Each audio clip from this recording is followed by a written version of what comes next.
of Bismillakhan. Emperor Aurangzeb banned the playing of musical instrument called panji in the royal residence for it had a shrill, unpleasant sound.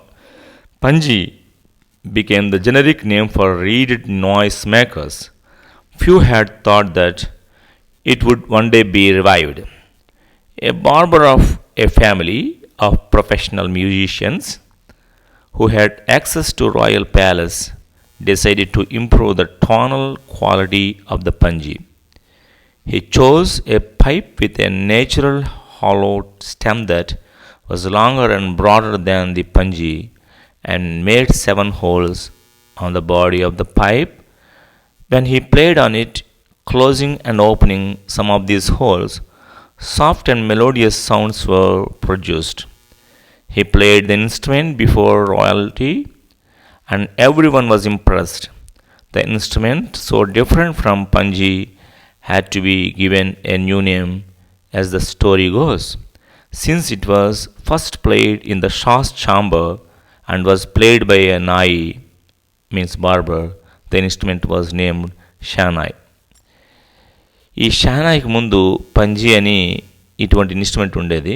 ఇది పాములు వాళ్ళు ఇప్పుడు కూడా కొంతమంది వాయిస్తూ ఉండేవారు, చూడొచ్చు మనం. ఇది కూడా రీడెడ్ ఇన్స్ట్రుమెంట్ అంటే బొంగు, అంటే బొంగు లాంటి వాటి నుంచి తయారు చేసినటువంటి ఇన్స్ట్రుమెంట్ అన్నమాట. ఇది మొదట్లో చాలా ఎక్కువగా సౌండ్ వచ్చేది. దీన్ని ఔరంగజేబ్ బ్యాన్ చేసేసాడు పంజిని. అప్పుడు దీని నుంచి ఏదైనా కొత్తది సాధనం ఉంటే బాగున్నామో, ఎందుకంటే ఎందుకు బ్యాన్ చేశాడంటే స్ట్రిల్ అండ్ అన్ప్లీజెంట్ సౌండ్ ఇచ్చేదన్నమాట. అది ఒక విపరీతమైన హై పిచ్ సౌండ్ వచ్చేది, చిరాగ్గా అనిపించేది వాళ్ళకి. ఔరంగజేబు దీన్ని బ్యాన్ చేయడం ద్వారా తన ప్రజలు దాన్ని ఇంకా మంచి ఇన్స్ట్రుమెంట్ వస్తే బాగుందని ఆలోచించారు, మళ్ళీ వస్తుందేమో అని ఆలోచించారు. అయితే దీనికంటే మెరుగైనటువంటి musical instrument కనిపెట్టడానికి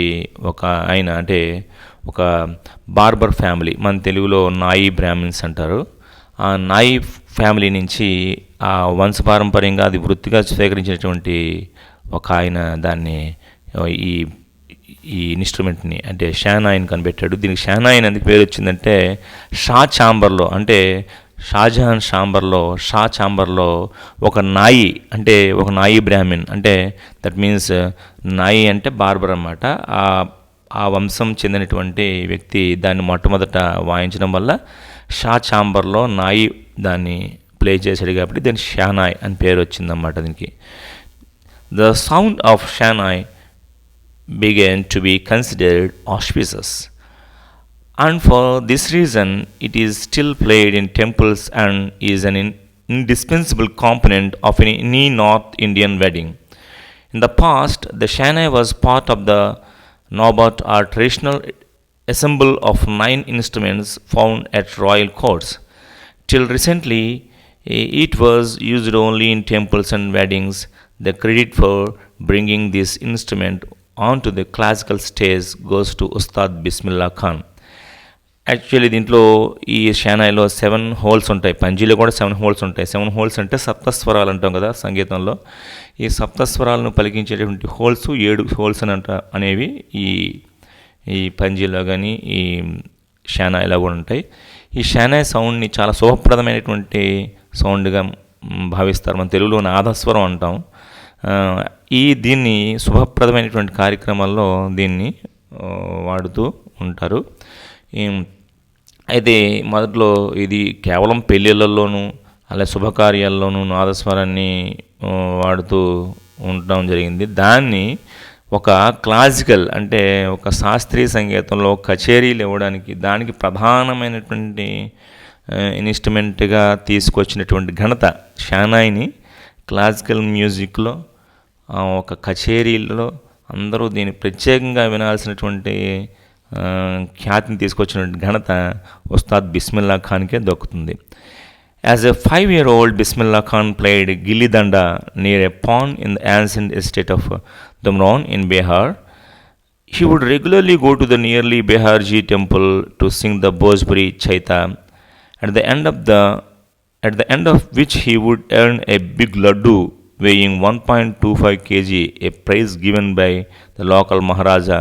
This happened 80 years ago, and the little boy has traveled far to earn the highest civilian award in India, the Bharat Ratna. 5 ఏళ్ల పిల్లాడిగా ఉన్నప్పటి నుంచి కూడా ఈ గిల్లిదండ ఒక ఒక పాండ్, ఒక చెరువు పక్కన గిల్లిదండ దగ్గర ఆ గిల్లిదండ అనేటువంటి ఒక ఇన్స్ట్రుమెంట్ని ప్లే చేసేవాడు. అప్పుడు 5 ఏళ్ల నుంచే అతనికి ఇంట్రెస్ట్ అన్నమాట. అక్కడ బీహార్జీ టెంపుల్ ఒకటి ఉంది. ఆ బీహార్జీ టెంపుల్ పక్కన అన్నమాట భోజ్పురి చైతాలో భోజ్పురి చైత అనేటువంటి అక్కడ భోజ్పురి మనకి బాగా పాపులరే కదా, అక్కడ ఒక చైత ఉత్సవాల్లో అది పాడుతూ ఉండేవాడు, అదే ప్లే చేస్తూ ఉండేవాడు. అయిన తర్వాత ఆ చైత ఉత్సవాలు అయిన తర్వాత ఎండింగ్లోని ఆ బీహార్ లోకల్ రాజుగారు ఉన్నారు, రాజుగారు అతన్ని మెచ్చి, ఆ పిల్లవాడిని మెచ్చి ఒక కేజీ-పావు లడ్డూని చేతిలో పెట్టడం జరిగింది. అది మొదటి బహుమతి. 5 ఏళ్ల పిల్లాడిగా ఉన్నప్పుడు ఆయన రిసీవ్ చేసుకుంటే మొదటి బహుమతి అదే. అక్కడి నుంచి ఆయన ప్రస్థానం ప్రారంభమయ్యి ఆయన భారతదేశంలోనే అత్యున్నతమైనటువంటి పురస్కారమైనటువంటి భారతరత్నని అందుకునే స్థాయి వరకు తీసుకువెళ్ళింది. Born on 21st March 1916, Bismillah belongs to a well-known family of musicians from Bihar. His grandfather, Rasul Bucks Khan, was the Shehnai Nawaz of Bhojpur King's Court. His father, Paygambbar Bucks, other paternal ancestors were also great Shehnai players. ఈయన 1916 మార్చి 21న పుట్టడం జరిగింది. ఈయన family అంతా కూడా సంగీతకారులే. అయితే ఈయన బీహార్లో పుట్టడం జరిగింది. అతని తాతగారు రసూల్ బక్స్, అలాగే అతను షెహనాయ్ నవాజ్ అయిన, అలాగే వాళ్ళ ఫాదర్ కూడా, అందరూ కూడా ప్యాటర్నల్ యాన్సిస్టర్స్ అంటే వాళ్ళ నాన్నగారు తరపు బంధువులందరూ కూడా మంచి మ్యూజిక్ ప్లేయర్స్, అది షెహనాయ్ ప్లేయర్సే. The young boy took to music early in life. At the age of 3, when his mother took him to his maternal uncle's house in Benares, Bismillah was fascinated watching his uncles practice the Shehnai. ఇప్పుడు maternal uncle అంటే వాళ్ళ అమ్మగారు తరపున బంధువులు and మేనమామ ఇంటికి వెళ్ళడం జరిగింది. వాళ్ళు బెనారస్లో ఉన్నారు. ఆ బెనారస్లోకి వెళ్ళిన తర్వాత వాళ్ళు ప్రాక్టీస్ చేయడం చూసి చాలా fascinate అయ్యాడన్నమాట. Soon Bismillah started accompanying his uncle Ali Bucks to the Vishnu's temple of Benares, where Bucks was employed to play the Shehnai. Ali Bucks would play the Shehnai and Bismillah would sit captivated for hours on end. Slowly he started getting lessons in playing the instrument and would sit practicing throughout the day. For years to come, the temple of Balaji and Mangalamaya and the banks of the Ganga became the young apprentice's favorite haunts, where he could practice in solitude. The flowing waters of Ganga inspired him to improvise and invent ragas that were earlier considered to be beyond the range of Shehnai. ఈ young బాయ్కి అక్కడ ఫ్యాషనేషన్ బాగా జరిగింది. బెనారస్లోని అలీబక్స్ అలా practice చేస్తుంటే దాన్ని బాగా observe చేస్తుండేవాడు. ఆయన అక్కడ లోకల్ విష్ణు టెంపుల్లో ఆస్థాన సంగీతకారుడు అన్నమాట. అక్కడ ఉన్నటువంటి నిత్య పూజా విధుల్లోని ఆ కార్యక్రమాలలోని కూడా ఆయన షెహనాయ్ ప్లే చేస్తుండేవాడు.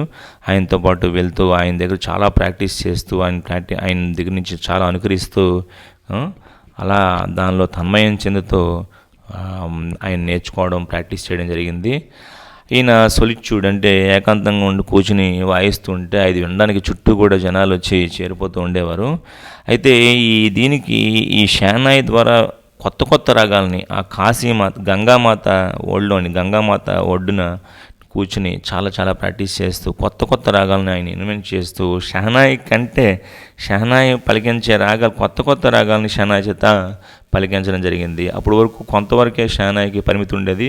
ఆ షెహనాయ్ పరిమితిని ఆయన బాగా పెంచుకుంటూ పోయాడన్నమాట. షెహనాయ్తో ఎన్ని రకాల విభిన్నమైనటువంటి రాగాలను పలికించాలో అన్ని రకాల రాగాలను ఆయన పలికించడం జరిగింది. అంత ప్రాక్టీస్ చేశాడు ఆయన. At the age of 14, Bismillah accompanied his uncle to Allahabad Music Conference. At the end of the recital, Ustad Fiyaz Khan patted the young boy's back and said, "Work hard, you shall make it." With the opening of the All India Radio in Lucknow in 1938 came Bismillah's big break. He soon became an often heard Shehnai's player on radio. 14 years age అప్పుడు వాళ్ళ అంకుల్తో Allahabad music కాన్ఫరెన్స్కి వెళ్ళడం జరిగింది. ఆ చివరిలో ఇతని యొక్క ప్రతిభను చూసి అతని భుజాన్ని తట్టి చెప్పాడు ఉస్తాద్ ఫియాజ్ ఖాన్ అన్నాడు, అలా వర్క్ కష్టపడి పని చేయు, ప్రాక్టీస్ చేయు, నువ్వు ఏదో రోజుకి చాలా ఉన్నత స్థానానికి వెళ్తామని ప్యాటింగ్ అంటే భుజం తట్టి చెప్పడం జరిగింది. అది 1938లో లక్నోలో ఆల్ ఇండియా రేడియోలో ఆయన ఇచ్చినటువంటి పెర్ఫార్మెన్స్ అనేటువంటిది ఒక బిగ్ బ్రేక్గా మనం చెప్పుకోవచ్చు. When India gained independence on 15th August 1947, Bismillah Khan became the first Indian to greet the nation with the Shehnai. He poured his heart out into raw coffee from the Red Fort to an audience which included Pandit Jawaharlal Nehru, who later gave his famous Tryst with Destiny speech. August 15th, independence day నాడు ఈయనకి ఒక అద్భుతమైనటువంటి అవకాశం లభించింది. ఆ మొట్టమొదటి independence day రోజు ఈయన షెహనాయ్ ఆయన వాయించడానికి అవకాశం ఇచ్చారు. ఆయన హృదయమంతా అందులో నింపి, ఆ షెహనాయ్లో ఆయన హృదయమంతా నింపి కాఫీ రాగా అనే దాన్ని చక్కగా అందులో ఆలపించడం జరిగింది. నిజంగా అది ఒక అద్భుతమైనటువంటి అవకాశం. ఒక జవహర్లాల్ నెహ్రూ గారు కూడా ఫస్ట్ స్పీచ్ ఇవ్వడం జరిగింది అక్కడ. అప్పుడు అద్భుతమైన అవకాశాన్ని అందిపుచ్చుకున్నారు. Bismillah Khan has given many memorable performances both in India and abroad. His first trip abroad was Afghanistan, where the king Zahir Shah was so taken in by the maestro that gifted him priceless Persian carpets and other souvenirs. The king of Afghanistan was not the only one to be fascinated with Bismillah's music. Film director Vijay Bhatt was so impressed after hearing Bismillah play at the festival that named film after the instrument called Ganj Uthi Shehnai. The film was a hit, and one of Bismillah Khan's compositions, Dil Ka Khilona Hai Toot Gaya, turned out to be a nationwide chartbuster. Despite this huge success in the celluloid world, Bismillah Khan's ventures in the film music were limited to two: Vijay Bhatt's Gunj Uthi Shehnai and Vikram Srinivas' Kannada venture Sanadi Apanna. I just can't come to terms with the artificiality and glamour of the film world, he says with emphasis. అయితే బిస్మిల్లా ఖాన్కి చాలా చాలా గౌరవాలు తర్వాత లభించాయి. Afghanistan first foreign country ఏంటంటే ఆఫ్ఘనిస్తాన్ మహారాజు ఆయన పిలవడం జరిగింది. ఆయన మ్యూజిక్ ఆఫ్ఘనిస్తాన్ మహారాజు చాలా ఫ్యాసినేట్ అయ్యి చాలా కార్పెట్స్ పరచడం జరిగింది, చాలా బహుమతులు అందించడం జరిగింది. తర్వాత సెల్యులాయిడ్ ఫిల్మ్ ఇండస్ట్రీలో కూడా ఆయన్ని ఇన్వైట్ చేయడం జరిగింది. ఒక విజయ్ భట్ అనేటువంటి డైరెక్టర్ ఆయన చేత ఫిల్మ్ తీశారు. ఆయన పేరు మీద ఇన్స్ట్రుమెంట్ పేరు మీద గంజ్ ఉథీ షెహనాయ్ అనేటువంటి టైటిల్ పెట్టి సినిమా తీయడం జరిగింది. ఆ సినిమా కూడా హిట్ అయ్యింది. అలాగే కన్నడ డైరెక్టర్ కూడా ఆయనతో ఒక పిక్చర్ చేయడం జరిగింది. అలాగే ఈయన ఒక కంపోజిషన్ కూడా సినిమా సాంగ్కి ఒక కంపోజిషన్ కూడా చేశారు, దిల్ కా ఖిలోనా హై టూట్ గా అనేది. అది కూడా మంచి పాపులర్ అయింది, మంచి హిట్ అయింది.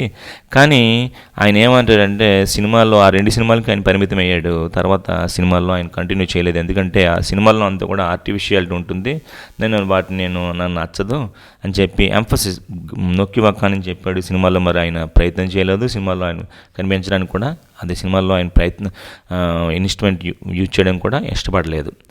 Awards and recognition came thick and fast. Bismillah Khan became the first Indian to be invited to perform at the prestigious Lincoln Center Hall, the United States of America. He also took part in the World Exposition in Montreal, in Cannes Art Festival, and the Osaka Trade Fair. So well known did he became the internationally that an auditorium in Tehran was named after him. Tahar Mosque, Ustad Bismillah Khan. ఇక్కడ awards అనేటువంటి ఆయనకి మీద పరంపరగా దట్టంగా విపరీతంగా అంటే thick and fast చాలా చాలా చాలా చాలా త్వరగా ఎక్కువగా ఆయనకి వరించడం జరిగింది. అలాగే ఇంటర్నేషనల్ స్టేజెస్లో కేన్స్ ఫిల్మ్ ఫెస్టివల్లోని, లింకన్ సెంటర్లోని, యునైటెడ్ స్టేట్స్, అమెరికా, కెనడా, అన్ని మాంట్రియల్ అంటే కెనడా, ఈ కేన్స్ ఫిల్మ్ ఫెస్టివల్లోని, ఒసాకా ట్రేడ్ ఫెయిర్, చాలా చాలా ఇంటర్నేషనల్ డయాస్లో ఆయన ఈ ఇన్స్ట్రుమెంట్ వాయించడం జరిగింది. అలాగే ఏమిటంటారు, టెహరాన్లో ఒక మ్యూజికల్ ఆడిటోరియంకి ఆయన పేరు పెట్టడం జరిగింది. టెహరాన్ అంటే ఇరాన్ కంట్రీలో ఒక ఆడిటోరియం పేరు తహర్ మోసిక్యూ ఉస్తాద్ బిస్మిల్లా ఖాన్. ఒక ఆడిటోరియంకి ఆయన పేరు పెట్టడం జరిగింది. అంత పేరు తెచ్చుకున్నాడు ఈయన. National awards like Padma Shri, Padma Bhushan and Padma Vibhushan were conferred on him. ఈయనకి పద్మశ్రీ అవార్డు వచ్చింది, తర్వాత పద్మభూషణ్ వచ్చింది, తర్వాత పద్మవిభూషణ్ వచ్చింది. ఇలాగా అన్నీ కూడా ఆయన వరించాయి. దాని తర్వాత ఉన్నతమైన స్థానం ఏంటంటే in 2001 Ustad Bismillah Khan was awarded India's highest civilian award the Bharat Ratna award కూడా ఆయనకి వరించి ఉన్నతమైనటువంటి అవార్డు. అది భారతదేశంలోనే అత్యున్నతమైనటువంటి అవార్డు భారత రత్న. అది కూడా ఆయన అందుకున్నారు 2001లో. With the coveted award resting on his chest and his eyes glinting with rare happiness, he said, "All I would like to say is, teach our children music. This is Hindustan's richest tradition. Even the West is now coming to learn hour music. ఆయన ఆనంద బాష్పాలతో అవార్డుని chest మీద పెట్టుకొని, Bharat Ratna chest మీద పెట్టుకుని ఒక్క మాట చెప్పారు. చూడండి, నాకు ఇంత గొప్ప పేరు వచ్చిందంటే కేవలం మ్యూజిక్ వల్ల వచ్చింది. ఈ మ్యూజిక్ అనేటువంటిది, మన సంగీతం అనేటువంటిది మనకు భారతీయ వారసత్వ సంపద. దీన్ని మీ పిల్లలకు నేర్పండి. ఈవెన్ వెస్ట్ అంటే పాశ్చాత్య దేశాలన్నీ కూడా మన వైపే చూస్తున్నాయి, మన దగ్గర నేర్చుకోవడానికి ముందుకు వస్తున్నాయి. మీ పిల్లలకి మన పాశ్చాత్య సంగీతాన్ని నేర్పండి అని ఆయన సూచించడం జరిగింది ఆనంద బాష్పాలతో. In spite of having travelled all over the world, Khan Sahab, as he is fondly called, is exceedingly fond of Benaras and Dumraon, and they remain for him the most wonderful towns of the world. అతనికి ఈ దుమ్రాన్, అలాగే ఈ బనారస్, ఈ కాశీ అనేటువంటి అత్యంత ప్రీతికరమైనటువంటి ప్రదేశాలు ఆయనకి. A student of his once wanted him to head at Shehnai school in the USA, and the student promised to recreate the atmosphere of Benares by replicating the temples there. మీకు బెనారస్ అంటే చాలా ఇష్టం కదా గురువుగారు, మా యుఎస్ఏలో, అమెరికాలో ఒక షెహనాయ్ స్కూల్ పెట్టండి. సేమ్ మీకు బెనారస్ ఏదైతే రోజు బెనారస్ వెళ్తారు కదా, కాశీ ఏ విధంగా అయితే కాశీలో టెంపుల్స్ ఉన్నాయో, ఏ విధంగా అయితే అట్మాస్ఫియర్ ఉంటుందో అటువంటి అట్మాస్ఫియర్ క్రియేట్ చేస్తాను, కడతాను, అక్కడ ఒక షెహనాయ్ స్కూల్ పెట్టండి అని చెప్పి ఆయన కోరడం జరిగిందిరా. అప్పుడు Khan Shah asked him if he would be able to transport river Ganga as well. సరేనైనా, నువ్వు కాశీలో ఉన్నటువంటి టెంపుల్స్ అన్ని బాగానే కడతావు, అక్కడ కట్టే అట్మాస్ఫియర్ కాశీ ఎలా ఉందో అలాగే తయారు చేస్తానంటున్నావు, అలాగే ఈ గంగానదిని కూడా అక్కడ ట్రాన్స్పోర్ట్ చేయగలవా అని అడిగట్ట. అంటే చూడండి అతను ఎంత టెక్నికల్గా అడిగాడు, డిప్లొమాటిక్గా అడిగాడు. Later, he is remembered to have said, "That is why whenever I am in foreign country, I keep yearning to see Hindustan. While in Mumbai, I think of only Benares and the holy Ganga." నాకు గంగా నది అంటే అంత ప్రీతి ఆయనకి, కాశీ క్షేత్రం అంటే అంత ప్రీతి ఆయనకి. ముస్లిం అయినప్పటికీ కూడా ఆయనకి కాశీ క్షేత్రం అన్న, ఆ గంగా నది అన్న ఆయనకి చాలా చాలా ప్రీతికరం. వాటిని ఆయన కన్న తల్లి కంటే ఎక్కువగా ప్రేమించాడు. భారతదేశాన్ని విడిచిపెట్టి ఎక్కడికి వెళ్ళని తీర్మానం చేసుకున్నాడు. ఆ గంగా నది ఒడ్డున ఆయన చక్కటి సంగీత సాధన చేశాడు. అక్కడి నుంచి మంచి సాధనతో ఉన్నత స్థానానికి వెళ్ళాడు. ఏ ఫారిన్ కంట్రీలో కూడా ఆయన వెళ్ళి అక్కడ స్థిరపడడానికి ఇష్టపడలేదు, అంత ఎక్కువగా ప్రేమించాడు గంగా నదిని. And while in Benaras I miss the unique matha of Dumraon. ఈ దుమ్రాన్ కూడా ఆయన మిస్ అవ్వడం జరిగింది. అయితే Ustad Bismillah Khan's life is a perfect example of the rich cultural heritage of India, one that effortlessly accepts that devout Muslim like him can very naturally play the Shehnai every morning at Kashi Vishwanath temple. ఒక ముస్లిం అయినప్పటికీ కూడా కాశీ విశ్వనాథ్ టెంపుల్లో, బెనారస్లో కాశీ క్షేత్రంలో, ఆ పరమ పావనమైనటువంటి కాశీ క్షేత్రంలో ప్రతిరోజు ఉదయాన్నే ఆ స్వామివారి ఎదుట ఈ షహనాయి ప్లే చేయడం అనేటువంటిది ఆయనకి నిత్యకృత్యం అన్నమాట. అలా చేయడం అనేటువంటిది నిజంగా గొప్ప విషయము. తర్వాత Ustad Bismillah Khan passed away on 21st August 2006 at the age of 90. పాపం ఆయన ఆగస్ట్ 21, 2006 పరమపదించారు. అప్పటికి ఆయనకి 90 years.